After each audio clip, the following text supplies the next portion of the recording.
سوال جو پوچھا جاتا ہے وہ یہ کہ مستحب قربانی میں کتنے افراد حصہ ڈال سکتے ہیں یا شریک ہو سکتے ہیں۔ مستحب قربانی میں آپ چاہے وہ بھیڑ کی ہو، بکرے کی ہو، بھینس کی ہو، گائے کی ہو یا اونٹ کی ہو، اس میں زیادہ سے زیادہ افراد شریک ہو سکتے ہیں اور اپنا حصہ ڈال سکتے ہیں۔ لوگوں کی طرف سے سوال پوچھا جاتا ہے کیا مرحومین کی طرف سے قربانی کی جا سکتی ہے؟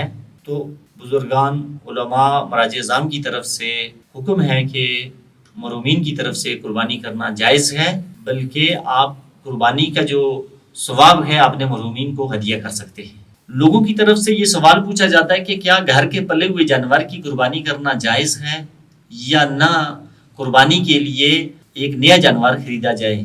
مستحب قربانی کے لیے گھر کے پلے ہوئے جانور کی قربانی مکروہ ہے، لیکن آپ کر سکتے ہیں، جائز ہے۔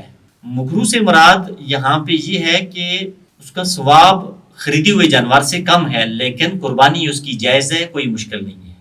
لوگوں کی طرف سے سوال پوچھا جاتا ہے کہ جانور کے کن اعضاء کا کھانا حرام ہے؟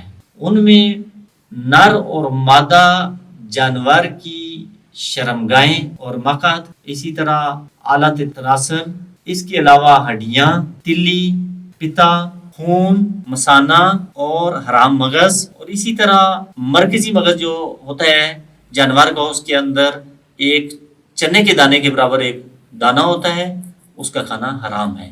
اس کے علاوہ کچھ غدود ہیں، وہ چربی میں پائے جاتے ہیں، ان کا کھانا بھی حرام ہے۔